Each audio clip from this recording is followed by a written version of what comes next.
Good morning, everyone. Sunday, December 14th, 2014. Our subject today is God, the Preserver of Man.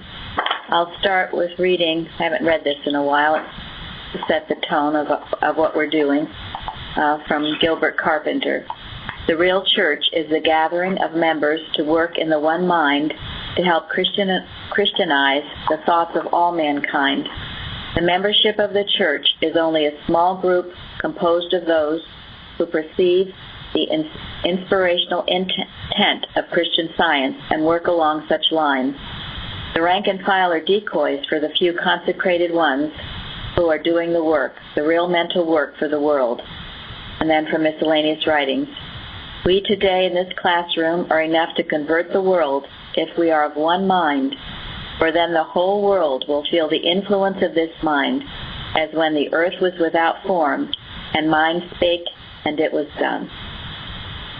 So this morning we will get into an allegory again. Go into part 2, I guess we'll call it. We're starting on page 325, line 13. That's where we left off. So let's see. Anyone like to volunteer to read, or should I call? How about you, Fairley?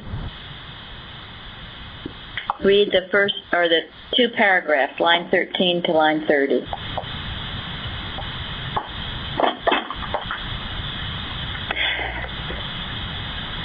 Okay. Somewhat disheartened, he patiently seeks another dwelling, only to find its inmates asleep at noontide. Robust forms with manly brow nodding on cushioned chairs, their feet resting on footstools or flat on their backs, lie stretched out on the floor, dreaming away the hours. Balancing on one foot, with eyes half open, the porter starts up in blank amazement and looks at the stranger, calls out, rubs his eyes, amazed beyond measure that anybody is animated with a purpose and seen working for it.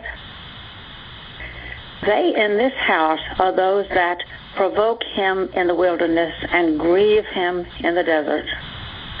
Away from this charnel house of the so-called living, the stranger turns quickly and wipes off the dust from his feet as a testimony against sensualism in its myriad forms. As he departs, he sees robbers finding ready ingress to that dwelling of sleepers in the midst of murderous hordes, without watchers and the doors unbarred. Thank you. Well read. Thank you. So what picture are we seeing here? What does this mean to you? Well, it's just a really graphic picture, or you might say really exposing what the material life really can be or is. Good. Half open eyes, blank amazement, just clueless, really, and sleeping away their lives in desires that have no purpose. Yes. Inmates asleep at noontide. Enjoying things that amount to nothing. Or pursuing them, whether they enjoy them or not is another question. Yeah. But also the word inmate is very telling. You know, people desire material pleasure, and they go to great lengths to have it, but they don't realize that they're sucked into something that they're actually imprisoned by.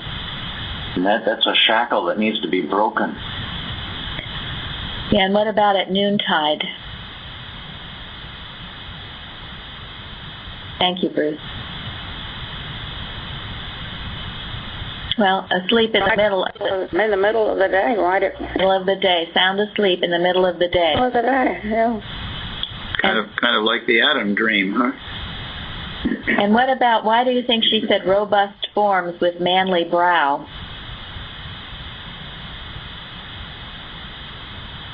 Because they have the potential to be wonderfully awake. That's a But good they're nodding on cushioned chairs. Mm-hmm. They're lost in the dream of matter. Well, Yet they have all the potential of God's man. and the material picture can look very deceiving, can't it? It can look very robust at times, can't it? Yes. Yeah, it can. It can look fine and fit shape, fit form, and all of that. Ready to run a marathon. Yeah. Betty? Oh, I was just saying, you usually think of people being asleep in the middle of the day as maybe somebody who's ill and has, suffering somehow. And these guys obviously don't look like they're suffering or there's any reason for them to be asleep at noontide. Yes, thank you. Good. That's good, too. And the balancing on one foot with eyes half open. That was an interesting way to put it, too. Well, that whole porter thing made me think of, standing porter at the door of thought, and that thought was ripe for plundering. Right, yes. Only half there, if even that much. And so what would it mean, provoke him in the wilderness and grieve him in the desert? What do you think about that, Florence? To provoke him in the wilderness and grieve him in the desert, I think, it's saddening to watch man so totally impressed by the material senses and just ready for error to just do anything to him. So that is grieving. Yeah. My sense of it. Thank you. And also, it's pretty kind of a halfway reference to the children of Israel that were led out of Egypt. And these were people that got their freedom through the power of the Christ. And once they got on the other side, they provoked Moses, aggravated him, complained, murmured, and even said they wanted to go back to the flesh plots of Egypt, back to their slavery. It's a pretty sad picture of the human mind. Thank you. And to what extent, time after time, you are relieved, and then they went back to do the same thing, to suffer again. That is grieving. Mm-hmm. What's a charnel house? A tomb, a vault, or a cemetery. So it would be like a dead issue. Yeah. The house where the bones of the dead are kept. Pretty horrible sounding. So, yeah, it paints quite a picture, and it is for you to think about, to jar your thought and look around you, look within you. Make sure that's not part of your being, and to see, it does seem sometimes when we're out, you see glassy-eyed people who do seem walking around and yet they're sound asleep with no purpose. Something I just, you may have said something earlier on it, but the term inmates, at first I thought of a prison, but the more I look at it, it's more like a psychiatric ward. Yeah. That's it. Yes.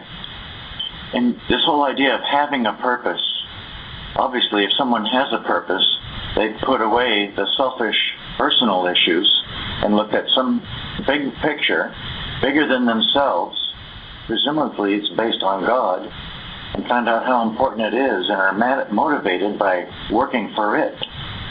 There's obviously a huge need in our society today to have a purpose. Yeah, I think we've all found here to have a purpose greater than our own lives is what keeps us awake and working and alert and motivated. Otherwise it is. I remember what it was like. It was just existing in the Adam dream. Lives of quiet desperation. Okay, thank you all. The next two paragraphs, Florence. Okay. Next he enters a place of worship and says unto them, Go ye into all the world, preach the gospel, heal the sick, cast out devils, raise the dead. For the scripture said, The law of the Spirit of life in Christ Jesus hath made you free from the law of sin and death. And they cast him out. Once more he seeks the dwelling place of mortals and knocks loudly. The door is burst open, and sufferers shriek for help. That house is on fire. The flames caught in the dwelling of luxury, where the blind saw them not, but the flesh at length did feel them. Thence they spread, but the flesh at length did feel them. Then they spread to the house of slumberers, who heeded him not, until they came unmanageable.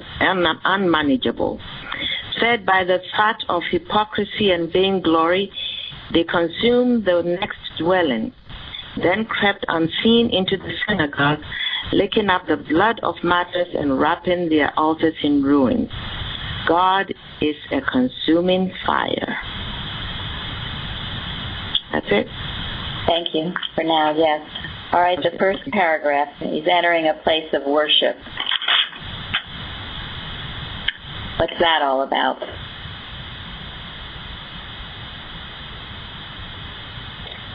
Isn't this what church should be all about? Each one, if we are, I like Mrs. Eddy's description, the structure of truth and love, so each one's examples should be a gospel to the rest of the world. That's the way I'm seeing it.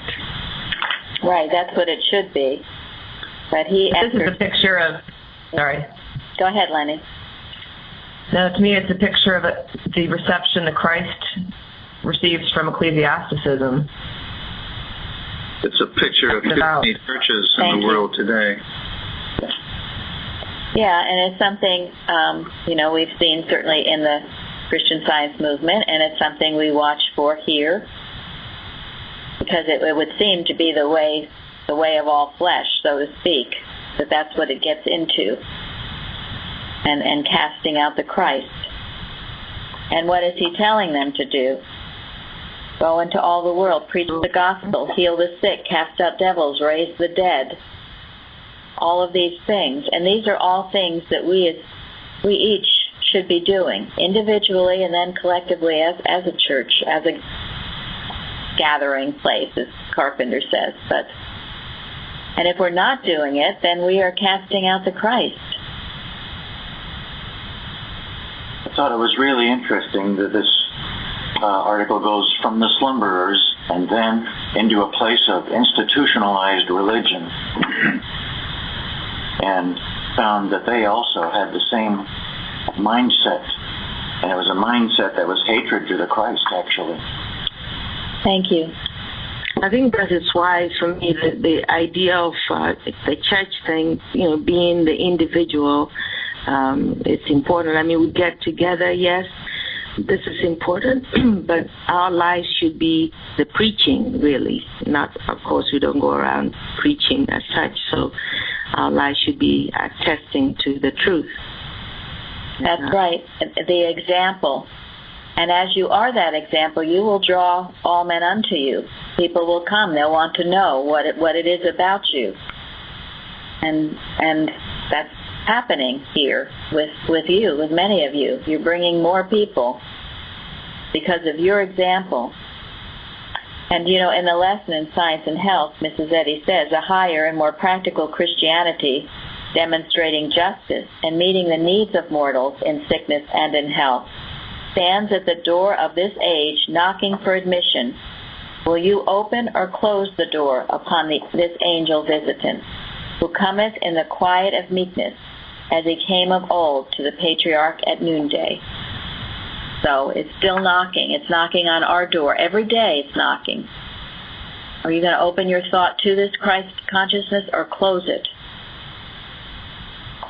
So think about these things. Apply it to yourself.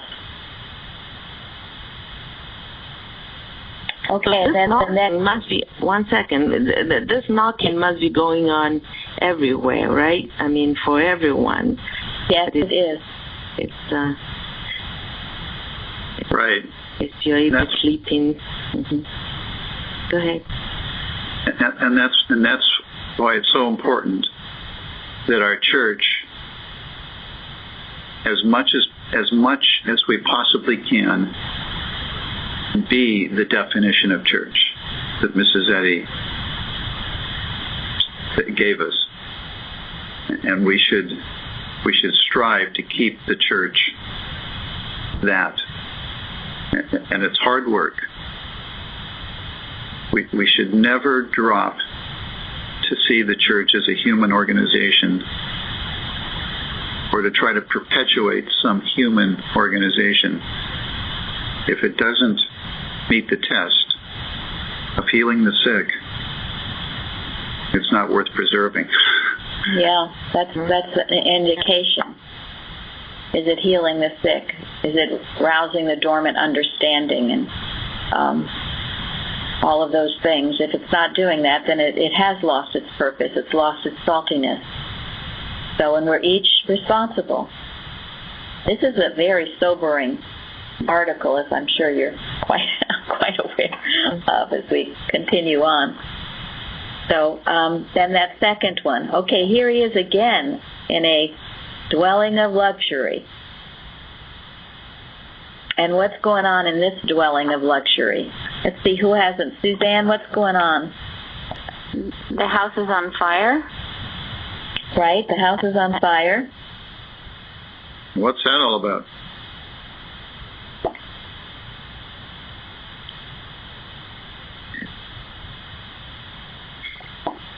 Eventually, the sleepiness catches up with you, and something happens.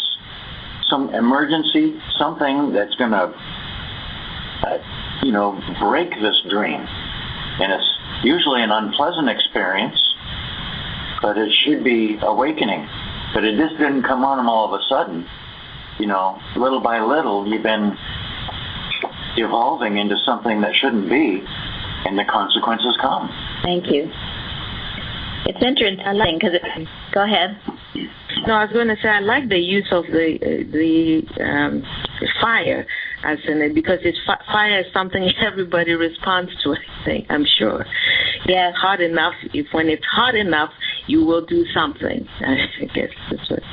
Yes. Mm-hmm. When it gets hot enough, you'll do something. And at first, it said the blind didn't see him. What woke them up? Wasn't their eyes? What was it? Their eyes were sleeping. Their flesh. In their own flesh. They felt it in their flesh. Yes. Right. Yes. Once they started, their flesh started burning. That's what woke them up. Mm-hmm. And that was all that woke them up.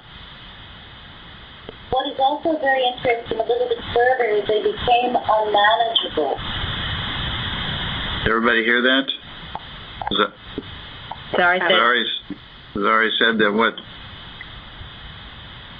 also interesting is that they eventually became unmanageable. So they went through a chemicalization. They had to wake up, or it's over. Yes, thank you. That is a good point, because so often some issue comes up into our lives, and you kind of see it, but if it's not a big deal, it kind of starts small. It's so easy to ignore it or put it off, or I'll take care of it later, and then all of a sudden it explodes into something that you're not ready to handle. That is a very, very good point. Thank you both. Yeah, when it gets so unmanageable, so out of control, there's no hiding it. There's no sleeping on it. There's no ignoring it. It's just one big out-of-control mess. And also, there's no other way to turn but to your God. Yes. Mm-hmm. It's unmanageable. There's no other solution. No other solution. Right. Thank you. I was going to say, is it not what Mrs. Eddy was referring when she said about hell? I mean, that's what hellfire is all about. It's not like there's a particular time or place where it's going to take place. It's actually this example of it. If somebody is not doing the right thing, then you can get yourself into this hellfire until you change your ways and come out of it. Right. And this is really, Mrs. Eddie's definition of hell. Hell. It is hell. The man builds his own hell by doing evil. And his own heaven by doing good. Good. Right. Okay, anyone else on those two? It said that those flames are fed fat by hypocrisy and vainglory. And they keep going from dwelling to dwelling. They just get more and more intense, the flames. All right. One of the things that we think about is when Mary Baker started to find, to work in Boston. That's what she was experiencing. Right. Yeah, they cast her out. She was not met with a lot of good reception, not all the time anyway. There were those who would cast her out and those who saw her humanly and who mocked her science, so to speak. But that never stopped her because she was impelled by God. So, thank you. Well, it's important to note, too, even in her own church, that happened. Yes. Which is why we always have to stay alert. Yes, thank you. Even in her own church. So, okay, the next two paragraphs. I'll read them. Okay, thank you. Elizabeth. Oh, Elizabeth. Thank you. Yeah, I'm here. Thus are all mortals, under every hue of circumstances, driven out of their houses of clay, and homeless wanderers in a beleaguered city, forced to seek the Father's house if they would be led to the valley and up the mount. Seeing the wisdom of withdrawing from those who persistently rejected him, the stranger returned to the valley, first to meet with joy his own, to wash their feet and take them up the mountain. Well might this heavenly messenger exclaim, O Jerusalem, Jerusalem, thou that killest the prophets and stonest them which are sent unto thee, behold, your house is left unto you desolate. Thank you. All right, the first paragraph. Driven out of their houses of clay and homeless wanderers in a beleaguered city. Quite a picture. Don't you see it? Don't you see it? And we see it many times, but you certainly see it after some grand form of destruction. It's a very, very sad picture. But now they're forced. And thus are all mortals. This is inevitable. If we reject the Christ, this is inevitable. Yeah. Yeah. And I like that here we go again with the valley, with the humility before you go up the mount. Thank you. Right. If you don't have that, you're just going to wander around, beleaguered and homeless wanderers. You've got to have that humility to say, okay, I don't get it. I'm not getting it at all. Someone said clueless, barely, I think. So, yeah, I am clueless. I need something better than this. It takes humility. But yeah, she starts off, thank you, Gary, thus are all mortals under every hue of circumstances. All of us, under all kinds of circumstances, are eventually led to this. I think she's clearly speaking to those who might seek their comfort in luxury and fine houses, and there's a tendency to think you don't need God when you have all the comforts and all the luxuries of material living. And there's a real danger in not needing God and going fast asleep. Because the stranger was not knocking at a poor person's house who might be more receptive because they're decidedly more humble because they don't have the lap of luxury to fall asleep on. Thank you. No, that's a very important point. In all these cases, it was always the houses of luxury, mansions of stone. we took a drive the other day and saw these unbelievably huge homes. I mean, they look like hotels. I couldn't help but think of this Allegory. Who lives there? What are they doing? I mean, it's just, how much stuff can you have, for heaven's sake?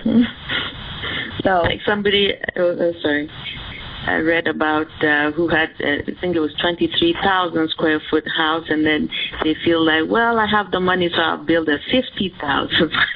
I mean, who could live there? Who could live there? What a drag on one's life. What a drag.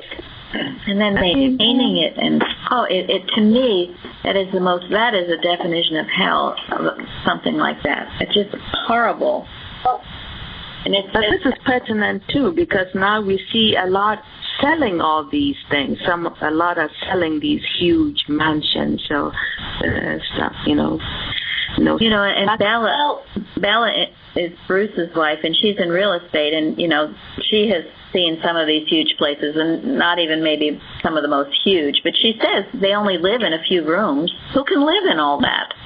You just live in a couple rooms. You have a bathroom, a couple places to sleep, a place to eat, and that's all you need. Go ahead, Zari.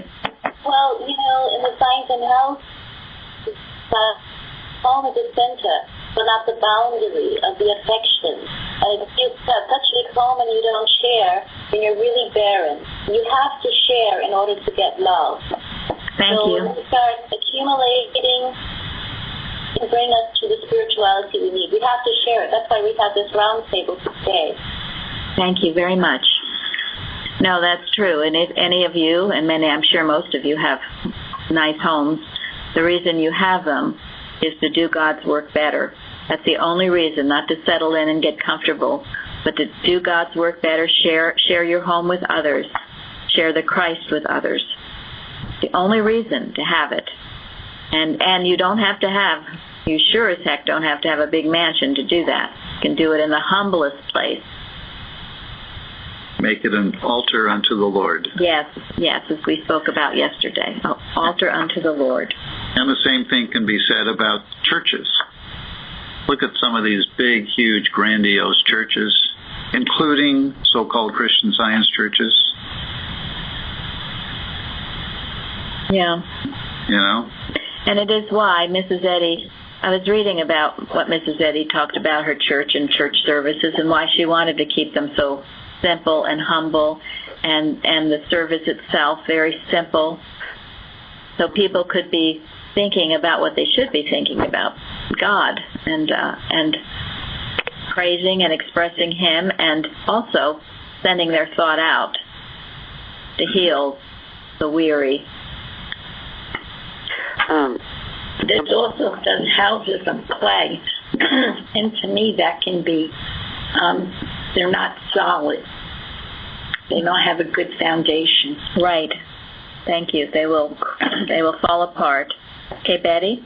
Well, actually, I was going to talk about the houses of clay too, and to me, it was like the clay was the actual structure, and all that vision of stone and luxury and everything was just the facade, kind of like going to a movie set where just plasterboard underneath and all this fancy stuff was painted on.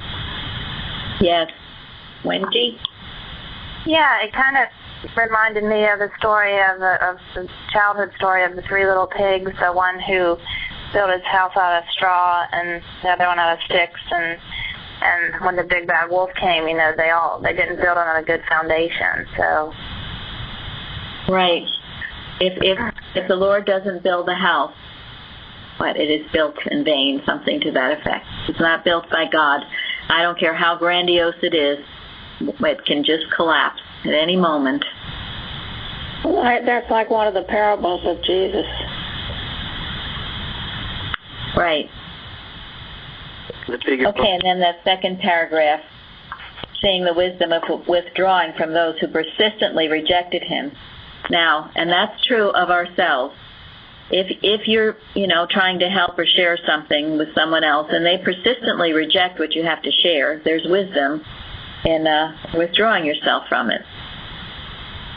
If you can help, you do everything you can. You walk the extra mile. You do whatever you can to help someone. But if it is persistently rejected, you're just beating your head against a wall. You're casting your pearls before swine. So, and then he went to meet those, his own. And so be so grateful for those.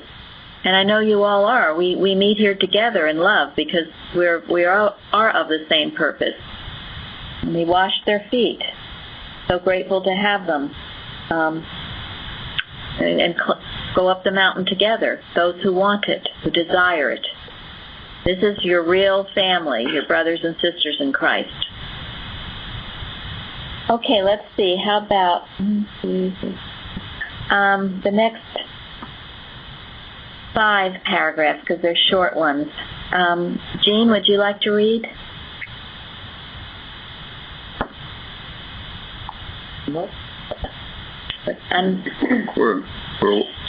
We're unmuting you, Jean. Okay, Jean. Okay, Jean. I'm not sure. Is discerning the first word? Yes, it is. Discerning in his path the penitent one who had groped his way from the dwelling of luxury, the stranger saith unto him, Wherefore comest thou hither? He answered, The sight of thee unveiled my sins, and turned my misnamed joys to sorrow. When I went back into the house to take something out of it, my misery increased. So I came hither, hoping that I might follow thee whithersoever thou goest. And the stranger saith unto him, Wilt thou climb the mountain, and take nothing of thine own with thee? He answered, I will. Then saith the stranger, Thou hast chosen the good part. Follow me. Thank you. Is that 5? I didn't count. Yeah, that was where I wanted you. Yes, thank you. So, can we relate to this one? Yeah. Yeah, you see this glimmering of hope, the truth. I know when I first called Mrs. Evans, I felt that. I felt something wonderful that I had never felt before. And it was wondrous. It was kind of scary, too, but it was wondrous. And even if I tried to go back, I couldn't, because I knew the answer was here, and in her example of how she had demonstrated the science of that time, which was with power and strength and great love. And we moved here from California because of it. Yes, as did many others. Many. So, anyone else on that? I think it's the total, when you finally surrender, you know, no, I cannot do anything myself. Here I am, God. I will follow. Yes, I will. Right. I will. And that's quite a requirement, to be willing to take nothing of thine own with thee. Leave that baggage behind you. Mm-hmm. Yeah, all the baggage, all the preconceived notions, all the stuff, everything. You've got to be willing. That is what we talk about, putting it on the altar. Put it on the altar. Be willing to do that. As we know in the case with Abraham and Isaac, he was willing to put his only beloved son on the altar. He didn't have to sacrifice him, but he was willing to. We must be willing. And in that willingness, we find that we never have to give up anything good. No, only all our baggage, misconceptions. Okay, let's go on. Lenny, the next 2. Many there were who had entered the valley to speculate in worldly policy, religion, politics, finance, and to search for wealth and fame. These had heavy baggage of their own, and insisted upon taking all of it with them, which must greatly hinder their ascent. The journey commences. The encumbered travelers halt and disagree. They stoutly belay those who, having less baggage, ascend faster than themselves, and betimes burden them with their own. Despairing of gaining the summit, loaded as they are, they conclude to stop and lay down a few of the heavy weights. but only to take them up again, more than ever determined not to part with their baggage. Okay. How do we relate to this?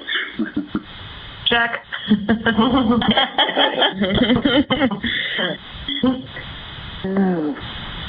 Yeah. And you will find when you try to take this up the mountain, you will be forced to drop it. You can't. And remember, too, it's talking about the worldly policy of religion, politics, finance, and everything else. Searching for wealth and fame. Having the wrong motives about what you're doing, why you're doing it. For every right thing, there is the counterfeit. For religion, they can be a good thing, but there's a counterfeit that it's a bad thing. True about politics, finance, anything. But it's that worldly sense of it, the materialism of it, and desiring it for all the wrong reasons, not because you want to glorify God or there's any God in it. It's all for selfish reasons. And if you try to carry that up the hill, way, way too heavy. Yeah, it was interesting that they threw religion in there. Had thought about that at first, but it made me think of the very worldly religions which try to scare you into getting closer to God by threatening you with hellfire and damnation. Mm-hmm. If that's the only reason you're climbing the mountain. Mm-hmm. Good, very good point. Yes. Yeah, how many so-called religions rely on fear and guilt to keep their membership and to make people contribute to their treasury? Yeah, and those are the altars of the fathers too. The things that maybe were handed down because that's what your religion, your parent had or something. You've got to give it up. There can be no sense of personal sense. It's a new, fresh sense of science and God, and be willing to lay all that down. And it is why Mrs. Eddy has, in our lesson topics, things like Doctrine of Atonement, Everlasting Punishment. We get it over and over and over again, each time to cleanse us of these false beliefs that we might be carrying around, sometimes unwittingly. All right, let's see. Anyone else on this? Go ahead. I was just thinking, I was totally reminded of the wagon trains headed west where they had to drop some of their precious possessions in order to keep going. Yeah, right. Thank you. And there are people that, there may be family members that disapprove of your religion. And you have to just, distance yourself. Mm-hmm. Yes. I think a lot of it has to do with also letting go of old ideas that come to us every day about people that we see, things that we don't even notice that are holding us back. This is all baggage. And that's why we have to handle our thoughts. That's why these unity watches are important. Thank you. Linda?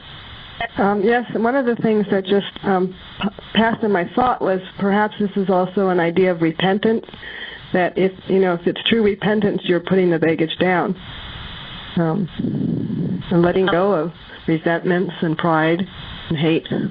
Very good. Yeah. Yeah. That's baggage. That's definitely baggage. Some people want to climb up that hill determined that they're going to hate their ex-wife or husband or whatever. They're not letting that go. And you have to let it all go. All that baggage. And it comes in many, many forms, that baggage. Also, a lot of people. Who was that, Lenny? I was just... Lenny, go ahead. I was reading something in first edition that I think goes to that. And she says, the dream of life and matter based on the evidence of personal sense will vanish ere long, when we would gladly turn from its fading vision and the pains of sense to peace and immortality. But the accumulated error of years dies slowly and sometimes with severe struggles. That's how I've kind of felt sometimes too, coming out of the culture and everything else. Is, you know, there's a lot of accumulated dust to shake off, and it does seem like a struggle as it's that struggle trying to carry it up the hillside that you do eventually shake it off, but not sometimes before putting it down, picking it up, putting it down, picking it up, until finally you're like, forget it, I'm done with it. Done with it. You're right. Yeah. No, that's right. And you know, a wise practitioner once said it took you a long time to get into this situation. It might take you a little while to get out of it. So, and that is, it's Mrs. Eddy has said, repeating and defeating, repeating and defeating. You have to keep at it. It would try to crop up again, or cloud your vision, or make you think it was something good when it isn't. Jean? Okay, Jean? I was just going to say that once you do get rid of this, actually forgive, you get a very big release. Yeah. You feel it. Yes, you do. Right. When you drop that baggage, it feels so much better. You're right. Yeah. And this is one of the benefits of a good church, is that we can watch each other's back and help each other, you know, identify the baggage that needs to be dropped. Right. Okay, well, we better move on. Let's see. How about Elsie? Let's see. How about 1, 2, 3? The next 3 paragraphs, Elsie. All right.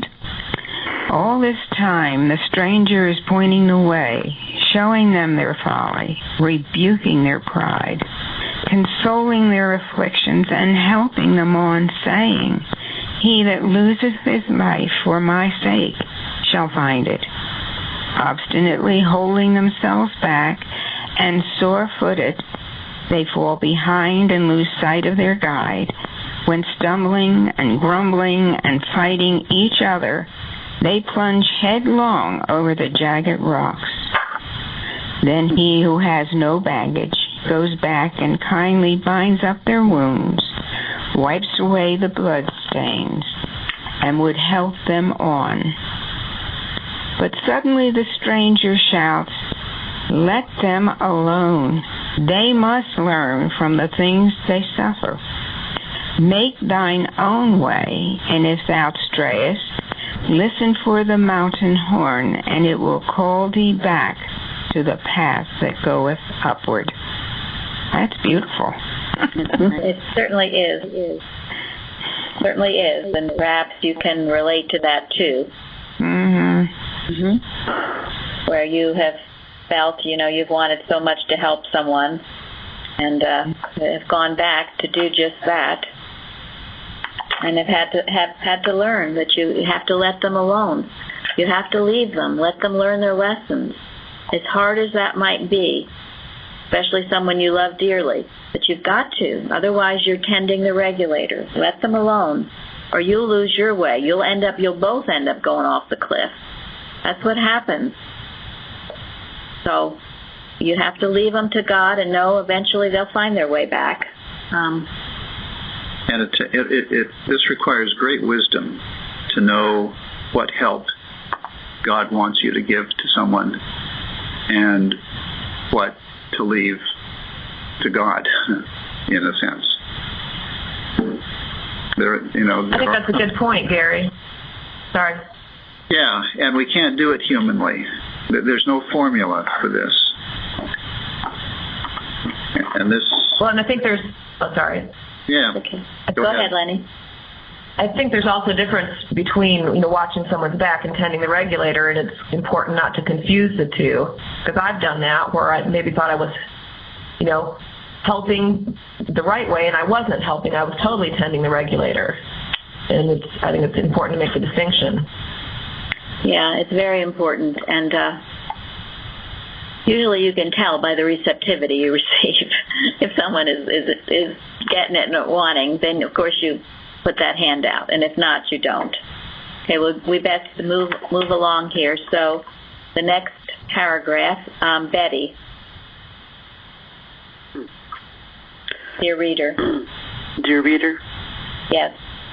Dear reader, dost thou suspect that the valley is humility, that the mountain is heaven-crowned Christianity, and the stranger, the ever-present Christ, the spiritual idea which from the summit of bliss surveys the veil of the flesh to burst the bubbles of earth with a breath of heaven, and acquaint sensual mortals with the mystery of godliness, unchanging, unquenchable love. Hast thou not heard this Christ knock at the door of thine own heart, and closed it against truth, to eat and drink with the drunken? Hast thou been driven by suffering to the foot of the mount, but earthbound, burdened by pride, sin, and self, hast thou turned back, stumbled, and wandered away? Or hast thou tarried in the habitation of the senses, pleased and stupefied, until wakened through the baptism of fire? Thank you. We can all ask ourselves those questions, and only you can answer them between you and God, but you can see yourselves and perhaps others in these situations. This is such a wonderful article to be living and aware of during this season when there's so much materiality going on, so much of we call it the bloody holidays, the family beliefs. Ask yourself, where is this leading me? Is this leading me up the mount? Or am I getting closer to God or farther away from it? And by that I mean in any activity you might be involved in. Always, is it bringing me closer to God or not? It's always the question to ask. Anyone else on this paragraph? All right, the last paragraph, would you read it, Suzanne? Yes. Is it that he alone ascends? Yeah. He alone ascends the hill of Christian Science, who follows the way shower, the spiritual presence and idea of God. Whatever obstructs the way, causing to stumble, fall, or faint, those mortals who are striving to enter the path, divine love will remove and uplift the fallen and strengthen the weak. Therefore, give up thy earth weight and observe the apostles' admonition, forgetting those things which are behind and reaching forth unto those which are before. Then, loving God supremely and thy neighbor as thyself, thou wilt safely bear thy cross up to the throne of everlasting glory. Thank you. Wow. So if something is obstructing your way in any way, shape, or form, that divine love will remove it. And we mustn't mourn that removal. We mustn't feel badly. We must trust God's disposal of events and know. And you will find out after it's been removed that perhaps it was an obstruction. Sometimes you don't even know when something is obstructing. So it's love working in your life, and as long as you are trying the very best you know how, I shouldn't use the word trying, as long as you are doing the very best you know how, God will take care of it. So our bell has rung, and I had something to read, but I'm not sure I could have anything read more beautifully than what has been read today. So thank you all for your good answers, and take this allegory to heart now and live it in your life. Become it. Let it mean all that it does mean, because it's tremendous. We'll go forth and have a good service. Thank you. Thank you. Thank you, Mary. Thank you very much. You're welcome.